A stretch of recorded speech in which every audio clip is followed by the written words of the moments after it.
Okay, good morning, Boker Tov. Mirz Hashem, it should be a good morning for Am Yisrael, for Klal Yisrael. May we hear Besoros Tovos. Should hear good news, good tidings. The hostages should be brought home. Soldiers should be reunited with their family. And the Mirz Hashem, we should celebrate a sweeping victory. I want to thank our series sponsor, Emunah series sponsors for the year, Avi and Bella Morgan, in memory of Rabbi Dr. Brian Gabin, in memory of Bella's mother, Dr. Ellen Shanzer. We remain very, very grateful to the Morgans for their generosity. This morning is also sponsored for the Refuah Shlema of Yaakov Ben Sarah. Should have a complete and speedy, painless Refuah Shlema. Reminder, right after Shir, everyone's invited and urged to stay. We'll complete all of Sefer Tehillim several times. The more who stay, the easier it is to give out, and the more who can join and participate. Okay, as always, we're going to share some Emunah emails, Emunah stories from you. Thank you to those who share and uplift and inspire all of us. And then we'll continue and hopefully finish today Rav Druk's Sicha from now a little over a month ago about the time we find ourselves in. We've been talking about the Kol Yaakov, the Yadayim Yidei Esav, when our Kol is the Kol of Yaakov, when we can express and we can pronounce and we can proudly promote and practice our Yiddishkeit, then the Yadayim Yidei Esav, the hands of Esav, cannot win. It's either or. They're incompatible. They don't go together. That's what Chazal understood. We saw last time. That's what Yitzchak observed. Yitzchak says this doesn't add up. This doesn't go together. Something's incompatible here. I hear the Kol Yaakov. It sounds like Yaakov, but these hands feel like Esav, and they don't ever go together. They're incompatible. They don't go together. So Chazal understood that when the Kol is Kol Yaakov, when we are talking like Jews, behaving like Jews, acting like Jews, practicing like Jews, proud Jews, the Yadayim Yidei Esav, then the Esavs can't lay a hand on us. And when we are ashamed and assimilated and embarrassed and hiding and defensive and apologetic about our Yiddishkeit, when our Yiddishkeit is muted and silenced and we lower the volume on it, then Yadayim Yidei Esav, then anti-Semites know, pounce. This is your moment. This is when they jump. So our mission, part of our responsibility now, we saw that the battlefield is, of course, the battlefield. Gaza, the north seems to be heating up even more. It's very, very scary. We daven for all those in the south and the north and all throughout the width and breadth, and for Jews around the world right now, we daven. And those are front lines and those are battlefields, and that's where it's all taking place. But we know what really informs the outcome of that battlefield is the other battlefield, which is the shul, the Beis Medrash, and wherever we are, with every Tehillim you open, with every schus that you earn, with every meritorious behavior, every good choice, every improvement, every effort to be a better us, every time that we live with Emunah, when we welcome and invite and see and feel Hashem in our life. This is His world, and He's waving right at us, and He's saying, I'm here. And maybe some of us were failing to notice. We were living and coasting through life, either not seeing Him behind the struggles and challenges, or not crediting Him with the wonderful good and the triumph and the success. And the success, and I was recently reading, I don't remember where. I was reading somebody who was talking about Emunah. They were talking about a friend who was going through a very, very hard time. And the friend came to them and confided in them all the difficulty and all the challenge and all the circumstance and the hard time they were having. And they said 2 words, why me? Why me? Yesterday in the Parsha class, we spoke about Tsar Gidol Banim versus Gidol Banim. Normal raising your children challenges and exceptional challenges. When the Gidol Banim only gives you Tsar. When you put your heart and soul into raising children and all you got out of it was pain and anguish. So there are people, they go through a hard time and the person said, why me? A health challenge, a financial challenge, a relationship challenge, whatever the challenge, why me? So this person answered his friend and he said, how old are you? And the person was, I don't know, say in his 40s. He said, let me ask you, your first 40 years of life, your first 4 decades, how were they? Things were pretty well. Everyone was healthy. I made a living. Life was good. He said, did you ever stop and say, why me? I got a new car. Why me? I got a raise at work. Why me? I made money. The stock did well. I sold at a high. Why me? I got my annual checkup. The labs, everything came out. Looked great. Looks great? Why me? You never say, why me, when everything's going well. You say, of course, me. Makes sense? Makes sense. I take good care of myself. I work hard. I earn a lot of money. I'm smart. I'm ambitious. What do you mean, why? Of course, me. You never say when your child gets engaged, why me? Why me these simchas, Hashem? Why me? Good news, somebody's expecting something. You never say why me when everything's going well. So if you never said why me when everything was going well, why should you feel it's okay to say why me when you run into a wall? You ran into a challenge. That all of a sudden is why me? If you thought you deserved one way, then who says, whatever the outcome is, the outcome is. So if you didn't ask why me when everything was well, then don't ask why me when you're struggling. All of it's not about you. Of course, it's all about you, but it's not about you. It's Hashem. Hashem is the one who delivers the success and the breakthrough. There are many people as smart. Many people worked as hard. Many people went to the same school. Many people put in the same effort, and they didn't have the outcome you did. So should you be proud of the work you did? Yes. You worked hard? Absolutely. Be proud, but realize you're the junior partner. The senior partner, it's all Hashem. And you should say, why me? Hashem, you're amazing. I don't deserve it. Katonti mikol chasadim. I'm undeserving of all of your kindness. Why me? I'm undeserving, but thank you. Endlessly thank you. Thank you for a blessed life. Thank you for a good lab report. Thank you for a good doctor's visit. Thank you for a good paycheck. Thank you for a good... Why me? Really, I'm Taka. I woke up this morning. I opened my eyes. My legs work. My hands work. My lung. Why me? Somebody else didn't wake up this morning. Somebody else woke up and things aren't the same. I'll share with you these Emunah emails. Why me? Why me? So never take too much credit. You don't deserve all the credit when it works. And don't ask why me when things don't go right. It's always all about Hashem when we lean in, when we surrender, when we submit, when we recognize, when we invite, when we welcome, when we engage this relationship, this conversation, when we talk to him and we hear him talking to us, when we express that kol Yaakov, that Yiddish neshama, that Jewish soul, the Jewish soul that's crying out and calling out, the Jewish soul that knows and feels it's part of something so much bigger. I think one big change for Klal Yisrael since October 7th is that there were Jews, even practicing Jews, observant Jews, Orthodox Jews, Torah Jews, but Hashem was missing from the equation. They were just going through motions of life. I do my daven, I keep my kosher, I keep my Shabbos, the next Yontif's coming up, I put my kid in the right school. Motions, the motions, the motions. And October 7th, and it shook us, and it startled us, and it's still doing it.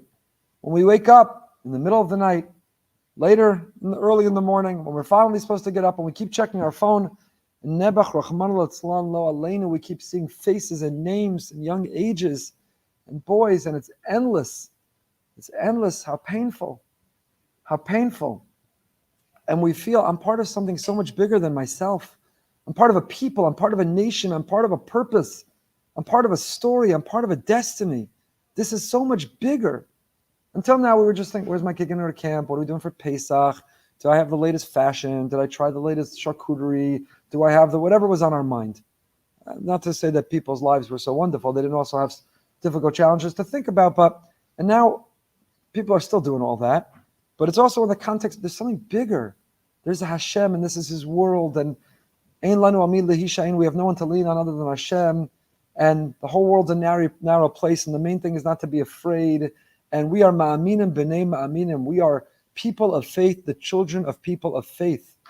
It got us through slavery of 210 years in Egypt. It got us through the Inquisition and the Crusades and the Holocaust. And being the children, people of faith, the children of people of faith will get us through. We are ma'aminim b'nei ma'aminim. And this is a time of a gut check of kol Yaakov.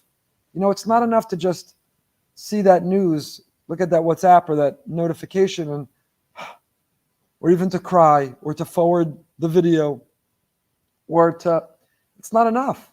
How does it change us and transform us? How are we forever different? What did it awaken within us? What did it arouse within us? What did it transform within us? Where is our kol Yaakov? How are we different Jews? How are we different Jews? And it can be measured in so many different ways. It can be measured by your bank account. What will your bank statement say? When your grandchildren and great-grandchildren will pour through your bank statements, I'm not saying they will or they can, but in theory, if they would pour through your bank statements after October 7th, what will they find? How many contributions and donations, how many efforts, how many times did you respond when there was need for tactical gear or vests or helmets or food or relief or mental health support? What will your calendar say? Where were you? What were you doing? Did you make the time? Did you stay for the Tehillim? What will it all say about us? What was our kol Yaakov? What will our lives look like? Did we take on certain Kabbalah, certain practices? I started doing X. I really worked hard on Y. I was recognizably, measurably different after October 7th. Before October 7th, they would get angry and be outraged about everything. But afterwards, they had perspective and scope. They reframed everything in life. They saw what was important and what were priorities, and they were a different person. They were patient and kind and peaceful and looking for common ground and not looking to be outraged and angry about everything. Maybe we'll have shalom in the world if we could have shalom in our bias, in our marriage and with our children and with friends and with family and with colleagues and in partners and in life. Again, there are a million examples I could give of different things we can work on, but our call has to be the Kol Yaakov, the Kol Yaakov. So let me read to you some emails and we'll get back to Rav Druk's piece. Hi, Rabbi Goldberg. My husband and I are serving as a couple on campus, in a certain community. I never really know when it's appropriate to share my story. Sometimes I feel like it's so intense, overwhelms people, but I want to share with you, listening to Weekly Emunah share, I feel like it might be a story of Emunah. We served in a small community, which is a posh community of traditional Jews in a certain place, but very few observant families. Really sweet, warm community. We arrived in the second lockdown of the pandemic and bought a used car during the 4th month we were there. I was 8 months pregnant with our 4th child. I was driving by myself up the motorway to collect some cake and pizza for the kosher shops when the car completely shut down in the middle of the middle lane. I tried restarting the car, shifting gears, but nothing helped. I lowered my window to yell for help, all within maybe the 60 to 90 seconds I had before I knew someone was going to hit me from behind. Can't imagine. The car shuts down, you can't get it started, you're in the middle of a highway, cars are whizzing by and coming up in the rearview mirror, and you're helpless. Nothing you can do. I got nervous just reading this email. I kept watching the rearview mirror and saw one car swerve out to the side and it didn't hit me. And as corny as it sounds, I started saying Shema Yisrael because I thought this was it. I blacked out and I remember vague scenes from the medics that put me in the ambulance. I woke up in the hospital. To make a long story short, Baruch Hashem, the baby was fine. They were monitoring her. I had a small puncture in my spleen. It healed itself, and bruising and a sore back.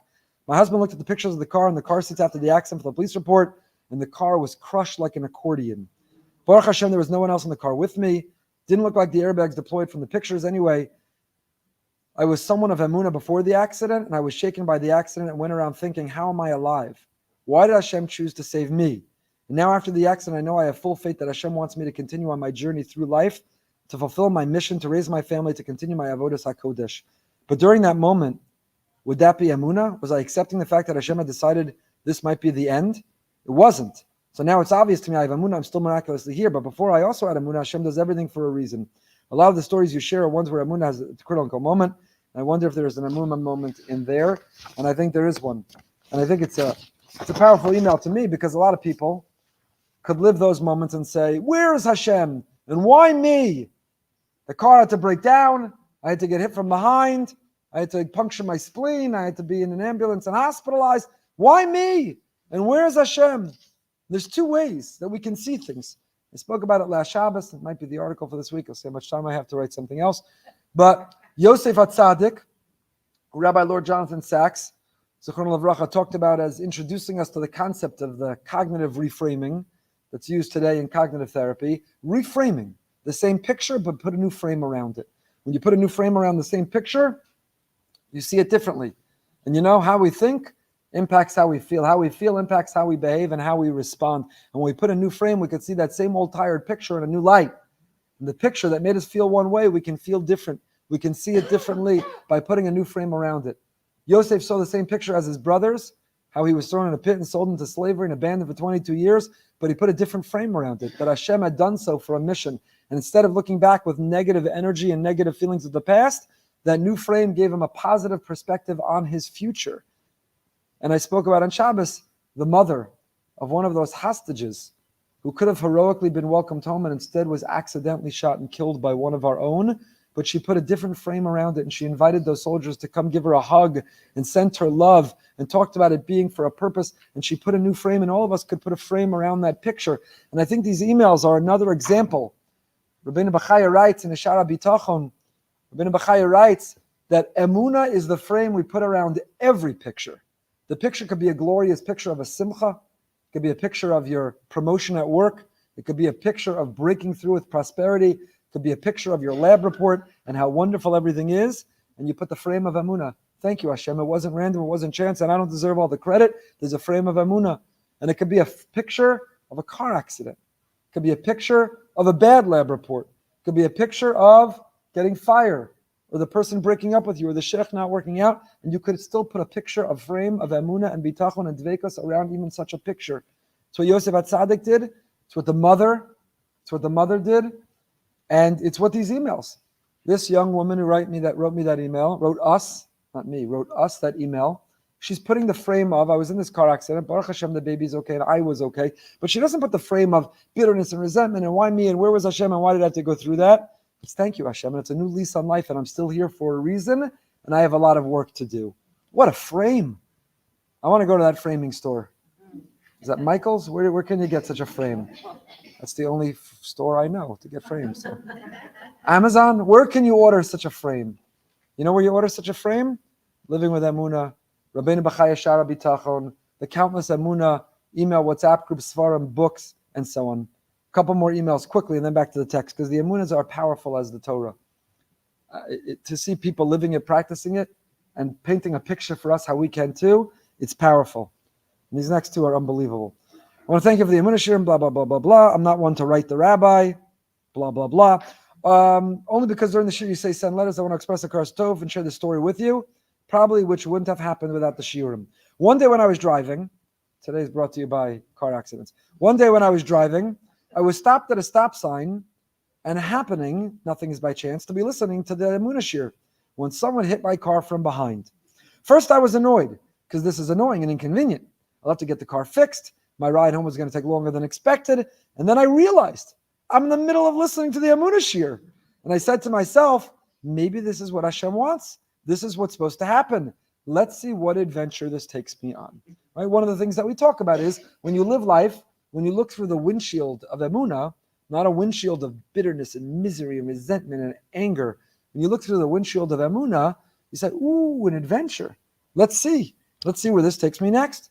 I got out the car. The man, not Jewish, asked if we could settle it between us and not go through insurance. I thought to myself, I want to be nice, but I don't want it to take advantage of me. I need to do my hishtadlus. So I said, let's get a police report and be happy to settle it without insurance afterwards. After the police report, we went our separate ways. Over the next couple of days, I got a few different quotes from local body shops to fix the car. Various body shops said it would take 4 days to fix the car. We'd need a rental car while it was being repaired. I shared the estimates with him, including the cost of the rental. He was very upset about how much it was going to cost. He said I was trying to take advantage of him. I reminded him I was being kind. They could have just gone through insurance. He apologized and requested I use a body shop that he had used and located near where he lives. I did my independent research, and it was a reputable body shop. This man works as part of the ambassador's office for the Bahamas. Interesting. On the one hand, the body shop was a 30-minute drive from my house. 1 hour round trip. It was inconvenient to go. On the other hand, with everything going on in the world, I thought to myself, maybe this is what Hashem wants. I can make a Kiddush Hashem. The downside is I'd lose an hour plus of my time. I agreed I would go. I met him at the body shop he requested. The body shop charged much less and would fix the car the same day. I agreed to go with the body shop and asked this man how I should get to work after I drop off the car. I thought he would say he would pay for an Uber or a car service. Instead, to my surprise, he said he would drive me 45 minutes out of his way. I would never tell any child of mine or lady to get in a car with a stranger, though for myself, I felt he wasn't going to try to hurt me. A few weeks later, I was called by the auto body shop that the piece was in. I should bring in my car. I brought the car the next day at 8 a.m. and called the man. I gave him an out. I said if he's busy, I could take an Uber. He told me he'd be there in 10 minutes to pick me up. First 15 minutes of the car, he was telling me about his values, his views of materialism, about his kids, asking about mine. Then he started telling me he's a Seventh-day Adventist. He continues he's getting more frum by not going to restaurants on the Sabbath. He's praying each day to the God of Abraham. He asked me what I know about Jesus. I responded, I know he was a Jew. Then he asked me, I thought we Jews are the chosen people. Thanks to other shiurim from you, I felt I had good responses. I responded to him with a question. In your religion, do people look up to the priest? He responded, yes. I asked him, is that because the priest is a man of high standards, morals, and leads by example to be a role model? He said, yes. I asked him if the priest was better than everyone else in the congregation. He said, no. So I said, we the Jewish people are a nation of priests. We were chosen to be a nation of priests, to be a people of high moral standards, to be role models. I asked him if he could imagine how much better the world would be if all the nations viewed themselves with the same responsibility. He seemed impressed. It was nothing he had heard before. After more talk, I asked him that I don't believe there are many Jews in the Bahamas. Has he ever met a Jew before? He responded, I was the first Jew he ever met. This was the reason he wanted to drive me. He had questions that he wanted to ask someone, but didn't feel comfortable to ask anyone. He thought he could ask me. As we pulled up to work, and I'm about to step out, I felt he pulled a script from Malki Tzedek and started giving me and my family blessings of success and happiness and said it was a pleasure to meet me. As I walked away, I thought to myself, this is the reason Hashem wanted me to go through this journey. Maybe there's more to it and he'll call me back one day. If you have any feedback or advice, I'd love to always hear. Blah, blah, blah, blah. Shir, blah, blah, blah, blah. So he said he understood, right? So you could look at the picture. I was just hit from behind, fender bender. I got to go to the shop. It's an hour out of the way. I'm going to be without my car. Or you could put the frame around the picture that says, ooh, an adventure. Let's see where it goes. Let's see why this happened. Sometimes we get an answer. Sometimes we don't. In this case, the man chose through that frame to see he had a chance to make a Kiddush Hashem. Can you put a value on a Kiddush Hashem? Is there a time that's worth spending on Kiddush Hashem? Kiddush Hashem in today's world, growing anti-Semites and the Jewish brand taking a hit, and you have the chance to make a Kiddush Hashem? Ooh, who knows the trickle down? Who knows this man from the Bahamas? How else it gets spread and so on. Last email, then the learning. I saved the most powerful for last. Wow. My name is blank, and I'm from blank. I've been listening to Shirim regularly a few years. I'd like to share an Emunah story with you, highlighting the impact the Emunah Shirim had on me. And how listening regularly really doesn't make a difference. Apologies in advance, it's quite long. Sounds like me at the beginning of a drasha. My husband and I got married a year and a half ago, and after living in such a place for 9 months, we moved to Israel after Pesach to join a kollel. We set on our path to share our goals of doing our part for Klal Yisrael. Our story begins on the first day of Slichos. My husband was riding his electric bike to kollel through a valley in a certain community in Israel when he was attacked by hyenas. Did you know there were hyenas near Yerushalayim? No. He called me straight away, not remembering exactly what happened, but somehow waking up after around 15 minutes covered in blood, 200 meters from where he remembered last being. After visiting the local doctor's clinic due to the possibility of a concussion and memory loss, we were advised to go to a different clinic, sent to the emergency room for a CT scan to make sure all was okay. You ready? To cut a long story short, we were asked to stay overnight in the hospital. Doctors said something they weren't happy about in the CT scan. Following meetings with different medical professionals and an MRI at 4:30 a.m., we met with the head of the neurosurgery department to be told that my husband had a brain tumor. To say we were shocked is an understatement. He had no symptoms whatsoever of a brain tumor. Following a whirlwind of medical tests, over 20 rabies shots, meeting with medical askanim and rabbanim, our mothers flying out from wherever they were to be with us, we asked the Charlie, we were encouraged to go ahead with the surgery just a week later, 2 days after Rosh Hashanah. My husband was released from the hospital 3 days later, a few days before Yom Kippur. As you can imagine, it was a surreal Yom Kippur experience, overwhelming gratitude to Hashem for a successful resection surgery, and my husband being unable to fast on Yom Kippur without even relying on minimal shiurim for the first time in his life. Unfortunately, 2 weeks after surgery, Cholamoid Sukkos, we had to rush in an ambulance to hospital. My husband had meningitis, needing emergency surgery to stop internal bleeding in the brain and remove part of his skull bone that had become infected. He ended up needing to be in the hospital over 2 weeks following the surgery to fight the life-threatening meningitis infection. This is where we were when the incomprehensible events of October 7th took place. Struggling to cope with our own reality whilst hearing the horrific news compounded our feeling of devastation and overwhelm. To add another moment of Hashgacha Pratis, my husband's cousin, listen to this story, which was in a major Jewish magazine a few weeks ago. My husband's cousin was driving home in Yerushalayim. When 2 women standing on the side of the road as their car had broken down. He offered them a lift to the bus stop, and while passing the area, one lady turned to the other and said, "Oh, this is where Yehuda was attacked." This sounded familiar, and sure enough, these 2 ladies just happened to be 2 of the amazing nurses who looked after my husband in the neurosurgery ward. Of all the people to give a lift to, and of all the people to offer a lift, what are the chances it would be my husband's cousin and these nurses who cared for him? A clear indication that Hashem runs the world. I strongly feel that without the foundation that learning about Emunah has given me, I would have fallen apart during this time. Believe me, I've definitely been struggling. I haven't included the details of a story that are truly traumatic, but I shudder to think of how indeed if I would have been able to cope without the lessons I learned and internalized from the Emunah Shiurim. I wear a ring every day, she says.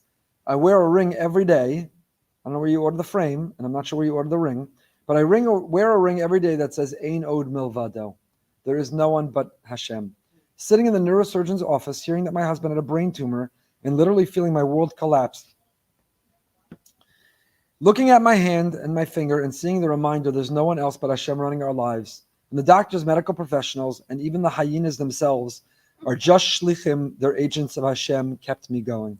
The doctors, the nurses, and the hyenas are all agents of Hashem. She shares other challenges. The hashgacha process in our story astounds those around us every day. If my husband hadn't taken that specific route to yeshiva, which he'd only discovered from a friend who'd only joined the kollel a couple weeks beforehand, he wouldn't have been attacked by hyenas, which never have been known to attack humans in Yerushalayim before or since the incident. We wouldn't have been referred to a CT scan. We wouldn't have discovered my husband had a brain tumor, quite possibly until he was experiencing symptoms, which often is indicative of a large late-stage tumor and much riskier potential outcome. Baruch Hashem, we've seen firsthand how Hashem runs our lives, turning something seemingly terrible into the biggest bracha we could have ever imagined. If this realization doesn't boost our Emunah, I can't imagine what will. This isn't one of those amazing stories where we can see how Emunah had a direct impact on the outcome. We're still very much only in the beginning of the journey. But this is a true account of how having Emunah muscles ready can carry us through any given circumstance, situation. After all, it's all from Him. I'm not going to give you his name. She gives it to me, but please continue to daven in our tefillos that she should have a speedy and complete refuah shlema. I hope the hyenas are okay. I don't have their name. I don't have their names to daven for them. But again, she could say, why did he need a brain tumor? Why did there need to be hyenas? Why did he take that route? Why did he have to have meningitis? But she puts the frame around the picture. The picture's not going to change. The reality is the hyenas were there. The reality is the brain tumor was there. The reality is the meningitis came. It's all the frame that you put around it. And these are examples of emails. That's why I read them as much as we learn this text, because they are real, living, practical examples for us. When the picture gets not so happy and good for us, that we have the frame that we could put around it. And that frame, have the ring that you can spin on your finger, Ein Od Melvado, sitting in that office, waiting for those results, going through that challenging circumstance, waiting by the phone, have that ring. Where's that? Can we produce? Is Alana here? Maybe we need to put our logo on a ring, make a little money for the shul. Ein Od Melvado rings, Ein Od Melvado cups, and turn the page notebooks, and our hats, and our whole merch of Emunah merch. So we're in those moments. Ein Od Melvado. Ein Od Melvado. My good friend Big Ben on his steering wheel has Ki ata imadi. Hashem, you're with me. Ki ata imadi, wherever you are. On his steering wheel, I get the picture every morning. On his way to the daf in the dark. Ki ata imadi, which is good. The sticker reminds him, and then he reminds me. Ki ata imadi. Hashem, you're with me. I don't fear anything. I could walk through the valley of hyenas. It's a new translation of Betel Chav Gimel. I could walk through the valley of hyenas, and I fear no evil. Ki ata imadi, because you're with me. Ki ata imadi. Ein Od Melvado, ki ata imadi. Put it on bumper stickers and billboards and rings and mirrors and steering wheels and wherever you need to, because that is the message. We are on the second side of this Maimer, the Sicha of Rav Druk, about the Kol Kol Yaakov and how Chazal understood when Yitzchak says it's incompatible. It's either or. It can't be and. We can't be proclaiming our Kol Yaakov. We can't be proud, practicing Jews, and Yedei Esav, the hands of Esav, will be strong. It's either or. The hands of Esav are strong. It's because we need to look in the mirror and check, is the Kol Kol Yaakov? Is our voice the proud, strong voice of Yaakov? V'chein Mavur, the Chazal Sanhedrin, 1, 2, 3, 4, the fifth paragraph down. This also appears in the Gemara Sanhedrin, Daf Kuf Ches Amud Beis. The Gemara in Sanhedrin says, Shekozman she'yora mabel nesru Noach mishpachta b'tash mishamita. Perish Rashi, Parshas Noach, she'atamu mishum tekeven she'olam shori b'tzar, azay mechuyev ha'adam l'shtatev b'tzar. V'asur lo lomar shalom alay nafshi, ein adam yachol lefrosh min hatzibur. Rav Druk is emphasizing again, nobody can say, I'm good, I'm healthy, I'm happy, I have the same head count, I feel safe and secure. If there's Klal Yisrael's and Esther, if the Jewish people are in a time of crisis and difficulty, then we're all in a time of crisis and difficulty. If the left hand is bruised or broken, the right hand doesn't say, I'm good, my fingers are working, elbows working, bones are all whole. The right hand doesn't say, I'm good. If the left hand's broken, the right hand says, ouch, we're broken, we're hurt, we're in pain. All of Klal Yisrael, we are one people, we are one body, we're one whole. And if part are hurting, we're all hurting. And it can't be Poresh Min HaTzibur. A person cannot separate or be apart. And so we see that the whole time they were in the Teva, Noach and his family were in the ark, and they refrained, they abstained from intimate relations because it was inappropriate while the world was being flooded and destroyed, when there was a hard reset being pressed on the world, that they're going to be in the Teva, enjoying, experiencing pleasure would be inappropriate. So they abstained and they refrained, and we've spoken about the examples of the people who say, while this war is going on, no chocolate, taking away one of my pillows. I'm going to hold on, no manicures. I'm going to hold off on something. Someone here right now changed their schedule and gave up something they love to be at the Emunah shir. Happens to be she gave up exercise. Now, most of us would be like, I'll take one for the team. I'll go to shir and one less exercise. This person loves exercise. It's one of those strange people, likes exercise, and gave up something she craves and loves because she said, right now, during this war, I got to show up part of the front line, our front line, Emunah shir, our front line, finishing Tehillim afterwards, our front line is showing up. No soldier can call in and say, I'm tired. I need a break. I'm out. I'm done. I disagree, but I really want to be doing something else. They don't have that luxury. They can't take off their boots. They don't have a normal night's sleep. They haven't had a normal meal. They don't have that luxury, and neither can we. That was Noach on the table. The Gemara in Sanhedrin says, this is a precedent. When the world around us is being reset with a flood, when there's a flood of anti-Semitism, and a flood of hate, and a flood of missiles, and a flood of loss, we can't be in our little teva.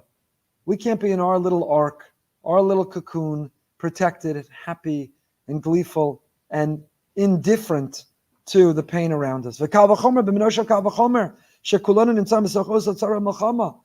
it's not that we're in a teva. We're in the same war. We are the targets of the same enemies. Why isn't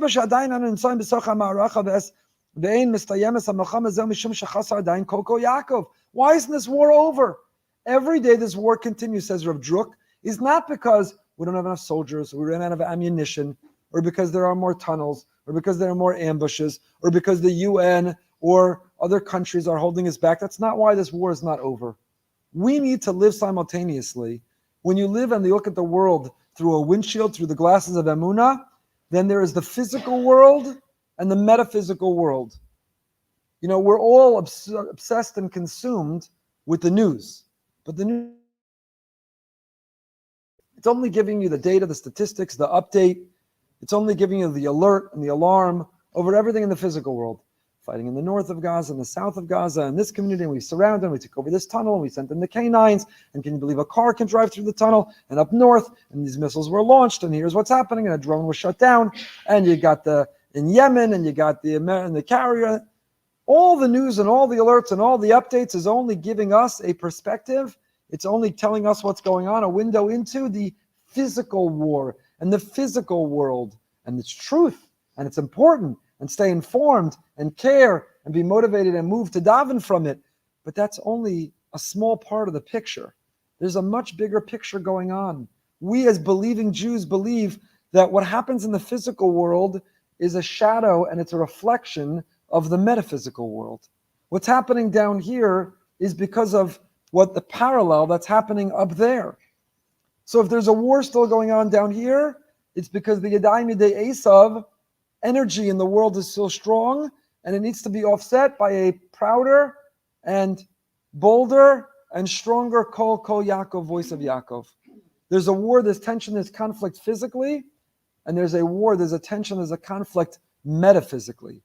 Metaphysically, there are energies, and metaphysically, there are ideals and ideologies that are at war. This is not just physical war. This is a war of ideologies, a war of energies. This is a metaphysical war. This is a battle of the cosmos. And that's what we need to be focused on in our battlefront and our contribution to this conflict and to this war, to being counted and to showing up. Halacha Yedua she'esav soneis Yaakov. We know, Chazal tell us, that there's an institution of anti-Semitism. Ever since Esav and Yaakov, two twin brothers, ever since that original conflict, Esav soneis Yaakov. The offspring and progeny of Esav, who are the offspring and progeny of Esav are Edom. Edom, the gullus of Edom. And who is Edom? Christendom, Rome. And what's Rome? Rome. Rome is the gullus, the exile of Rome. And who are the offspring of Rome, Christendom, Christianity, which we forget because there was supposedly some progress and change. But for 2 millennia and longer, essentially since it began, Christianity was responsible for persecution, oppression, and mass murder of Jews. I posted yesterday because I was so upset about it. It doesn't do anything, but makes me feel better when I write something. So I posted yesterday, I think the Pope is egregiously irresponsible with his words and his moral equivalence of Israel's war. AOC, Yamach Shema, Machashefa, and CNN having a priest on December 25th calling Jesus a Palestinian and vilifying Israel. Given Christianity's history of genocide against Jews, nothing short, the responsibility to be particularly accurate and to stand up for Israel at this time, where are our Christian friends? To stand up for Israel, to stand up for Jews, to try to repair and atone for their mistakes of the past and not repeat it now and be responsible with their words. Because Esav Sones Yaakov, and many and some have, and we could and should be very grateful to them. In fact, I don't know who they are. When I wrote this on Twitter yesterday, a non-Jewish woman wrote, I'm a Christian, and absolutely it's wrong, and I stand with Israel, and I'm grateful. We should be grateful, and we should thank and reward and appreciate those who are, and those who are getting it right. Esav Sones Yaakov. Esav is Rome, Rome is Christendom, and for 2 millennia, they, including in the Holocaust, in which they were complicit, as recent as the Holocaust, and while there was supposed to be a change and a shift, it seems to me a setback, and there should be a clarification. And then, of course, we have Yishmael and the offspring of Yishmael, and Yishmael's battle with Yitzchak, and the battle between the offspring of Yishmael and the offspring of Yitzchak. And Yishmael is described as Pera Adam, a wild beast of a person, a Pera Adam, barbaric, a barbaric animal people. Pera Adam, Rav Hirsch writes, it doesn't say Adam Pera. Normally you have the noun and the adjective. A person who's handsome, a person who's smart, a person who's athletic. It says Pera Adam because, you know, when it comes to Yishmael, says Rav Hirsch, Pera is the noun. Pera is the noun, it's not an adjective. Being a wild, barbaric, inhuman, I don't even know there are words to describe. Those aren't adjectives. That's the noun of who they are. And if you doubted that, and if you wanted to label that Islamophobic or hateful rhetoric, then read the accounts of October 7th. These are not human beings. Human beings are incapable. Well, let me rephrase that. Human beings who have a tzelem Elokim, who have a godly soul, are incapable of the brutal, barbaric, animal acts that they did, which I do not need to recount right now. That's Yishmael. That's what we're up against. Esav Sones Yaakov, Yishmael, that's what we're up against. So don't live life only on this plane. Don't live life down here. Live it also down here. Also down here that you read the news and consume the news and know the news or informed by the news. Advocate, write letters. Absolutely. If I have time, the other article I'll write is about that. We're not doing a good enough job rewarding and appreciating our friends, elected officials, celebrities, people of power, of notoriety, of influence. We're not doing a good enough job. Punishing those getting it wrong and rewarding getting it right, we're not doing a good enough job. We're not. We have to do better. We have to do better. And we have to be engaged and work on it all down here. But don't work on it all down here where you think this is where it's all happening. That's just hishtadlus. If you're sick, you have to go to the doctor. But did you get better or not? That wasn't the doctor. That's not the medicine. That's him. But he says that part of appealing to him is you got to go to the doctor. You can't not take the medicine but expect to get better. You can't not go to the doctor and expect to get better. We live in a world that Hashem said, you got to go to the doctor, you got to take the medicine, but know that the medicine and the doctor, they're just pawns in my hand. I'm pulling the strings. And the same is true when it comes to this war and our efforts, when it comes to everything geopolitical. Yeah, there's hishtadlus, there are efforts. You got to write letters. If you want to know who to write a letter to, get on your Yocheved status. She'll tell you every 5 minutes who to write the next letter to. You got to write letters. You have to write letters. In protests, you got to write letters equally important of thanks. Don't take for granted, oh, that congressman gets it. Who needs to thank him? You need to thank him. You know why? Because his office is getting at a ratio of 100 to 1 letters angry at him for what he's doing versus thanking him. And you know what that does to the staff of that congressman? You know what that does to the campaign chair who's worried about his getting reelected? So you got to write letters to say thank you, not just to protest. And we have to live down here, but we also have to live up here. Chevra, come with me. We got to go up. We got to climb higher. We have to live up here. Down here, it's the elected officials. Down here, it's administrations. Down here, it's the UN. Down here, it's sending money. Down here, it's getting informed of the news. But we got to live up here. Up here, it's Esav against Yaakov. Up here, it's Yishmael against Yitzchak. Up here, it's good against evil. Up here, it's the Kol Yaakov against the Yadayim Yidei Esav. And we got to live up there too. We got to see Kadosh Baruch Hu. We got to see these energies at work. We got to see ideologies and a conflict of good and evil. Don't just live down here. Climb higher. Also down here, like Yaakov taught us. Sulam mutzav artzav rosham magia shamayim. You got to have your feet firmly planted, but your head up in the heavens. We can and must live in both places simultaneously. It's what it means to be a Jew. It's to live here on earth, to operate here on earth, to take initiative here on earth, but simultaneously be trying to get a glimpse and a vision from the heavens, to go with our spiritual drone to see from up there what's happening down here, to see what this is not just people fighting. These aren't just numbers. These aren't statistics. There's something bigger going on. Kal v'chomer, the Kol Yaakov, and adayin lo zakem maspik es hatzaka gedola umara. And if the Yadayim Yidei Esav, we're waking up to hear more soldiers, more soldiers, Rahman al-Itzlan, are killed. If that's what we wake up to, it's because Za'aka Gedola Umara, our prayer is not loud enough, heartfelt enough, passionate enough. When the Jewish people left Egypt and the Egyptians were pursuing us, we cried out to Hashem, Perish Rashi, Tafsu Umnas Avosam. We grabbed on to the umnus of our forefathers. V'zoi umnus avosenu. What does it mean, umnus? This is what's the word, umnus? No, the umnus is the craft, the hobby, the craft, the expertise, the passion, the project of our forefathers. What was it? What did they teach us? What did they hand off to us? Lizok ulehispalel ulahariya el Hashem. They taught us that you don't just go to a doctor, you also cry out to Hashem. You don't just go to work and try to earn more money, you also cry out to Hashem. You don't just try to have the baby, you also call out and cry to Hashem.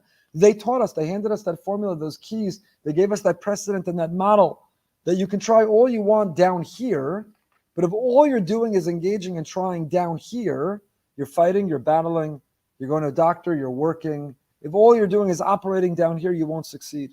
We have to do what we have to do down here, but all while pouring our heart out up there. That's what they gave us. That's what they taught us. That's what Esther Amalka. Hanukkah is in the rear view mirror, coming up. Tu B'Shvat, Purim Katan, Purim. Purim's coming up. Start thinking about your Mishloach Manos. And now start thinking about toning them down and sending the money to Israel instead. Start thinking about your Mishloach Manos. So Mishloach Manos, Purim. What happens on Purim? Shushan, the Jewish people are in Haman, Achashverosh's. They're in their target, in their scope. Wants to destroy, annihilate, exterminate the Jewish people. Exterminate the Jewish people. You know, thanks to AI, Hamas just yesterday released a video using AI as a little fake documentary of the murder of Bibi Netanyahu. They put it out scary. It looks so real because AI can make it. At the end it says, brought to you by Haman, by Haman. It's Hamas, Haman. They go together. That's who they are. They're part of the same genealogy, the same family. I think I saw that quickly. I think I saw it say that brought to you by. So what happened in that story? Haman Achashverosh want to eliminate, exterminate the Jewish people, annihilate. And what do Esther and Mordechai do? They concoct a plan that includes lobbying, letter writing, advocating, make a party, get on Achashverosh's good side, give him a few l'chaims, and then you're going to ask him. Is that all they do? That's what you got to do down here. Down here, make 3 parties, earn favor, get Achashverosh positioned well, give him some l'chaims. You got to advocate, lobby, fight, argue, ask. That's all down here. But what really was the game changer? What shifts the entire story? What shifts the entire story, he continues, is Tsumu alai al tochlu ve'al tishtu shloshes yamim. Esther calls Mordechai and says, get the message out. Send out an email, constant contact, phone tree, put it online, social media. Tell everyone, Tzumu alai, fast for 3 days. Lech kenosis kol Yehudim. Go and gather all the Jewish people. We can no longer be divided. For judicial reform, against judicial reform. Charedi, Chiloni, Tzioni. Forget about all that. Who cares about any of that? None of that will matter if we're all 6 feet under. None of that will matter if we're all burning in the crematoria. None of that mattered in the Holocaust. None of that matters now. Put that all aside. Lech kenos, kol Yehudim, Esther says. Go gather with unity, everybody. Set aside the differences, find the commonality, our common destiny, our common history, our common enemy. Lech kenos, kol Yehudim. Go get everybody and sumu alai. And fast for me. Because whether I'll be successful when I write the letter, when I make the meeting, when I go in and ask, whether it will work out or not, you know what it depends on? How hard you daven, how well you fast, how much you earn. It's not down here. Come, we got to go up there. Both. We're traveling on 2 highways simultaneously. We've got to be in both places at the same time. Mordechai, Za'ak Za'aka Gedola Umara, and Mordechai let out a primordial scream, a great bitter and resonant scream. Because they knew and they understood. Yes, the meeting. Yes, the lobbying. Yes, the advocacy. Yes, yes, yes, yes, yes. But all of that, without that, Gurnish Talfin. Because Leiv Malacham Biyad Hashem. Because the heart of kings, the heart of congressmen, the heart of senators, the heart of presidents, the heart of prime ministers is all in the hands of Hashem. So yes, we have to go through our motions. We have to make our effort. We have to take our initiative down here in whatever individual issue we have in life or collectively what our people are going through. But all of that has to be informed and animated and inspired and against the backdrop of what's going on up there. We have to live and see both simultaneously. We have to be in both places. We have to be informed on both parts. We have to be fighting both fights. We have to be battling. Because if the Yadayim Midei Esav are still winning, and they're not winning, we are winning this war by a large margin, and we will finish them off. Mirz Hashem, it will be complete. But every soldier, I'll end with this. Baruch Hashem, with great pride, we have lots of nephews and cousins, like all of you, serving right now in the IDF. Woke up today to a picture of my nephew, my sister's son in Gaza in his uniform. He's proud. He looks amazing. But that backdrop is scary. Standing against the backdrop of a bombed out, destroyed place, and we know the threats that loom all over it. We have tremendous pride. And every day that we wake up and you see the names and the faces and you don't know them, you exhale a little bit. And if you're like me, then every day you feel horrifically guilty and beat yourself up. Why did I exhale? It's not my nephew, but it's somebody's nephew.